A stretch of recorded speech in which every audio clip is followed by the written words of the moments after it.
ګرانو کتونکو السلام علیکم. زه محمد سلمان همدرد د حق غږ پښتو چینل خبري لنډیز کې ستاسو قربا اوس تاسو پام را اړوم د مهمو خبرونو لنډیز ته. ډونالډ ټرمپ له ټاکنو څلور اونۍ وروسته بیا هم ځان بریالی وباله. د امریکا ولسمشر ډونالډ ټرمپ له فاکس خبري چینل سره مرکه کې بیا په ولسمشري ټاکنو کې د پراخې درغلۍ خبره وکړه او فدرالي پولیس یا اف بی آی او عدلیه وزارت یې په دې تړاو په لټون کې په بې غوري تورن کړل. بیلاروس کې د مظاهرو دوام لا تر اوسه روان دی.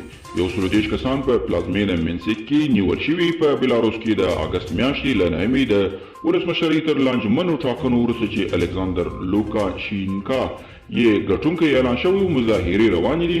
اپوزیشن وایي په ټاکنو کې درغلي شوي. فوزیه کوفی وایي قطر کې د سولې خبرې یوه نوې پړاو ته داخلي شوي دي. د شنبې په ورځ د اصلي مذاکرو د کړنلارې په اړه د دولت د طالبانو د مذاکراتو کوونکو د هیئت متضادو څرګندونو اندېښنې ولړې کړې وې. کوربه هیواد د قطر چې دغه مذاکرې پکې روانې دي رسما د دغو څرګندونو په اړه تبصرې نه دي کړې. افغان حکومت د ایران د اټومي انرژۍ د مشر او د دغه هیواد د دفاع وزارت په مرستیال محسن فخرزاده وروستی برید غندلی دی. د افغانستان د بهرنیو چارو وزارت وایي چې په دې پیښه خواشیني دي او له امله یې د خپلې همدردۍ مراتب د ایران له خلکو او د فخرزاده له کورنۍ سره شریکوي.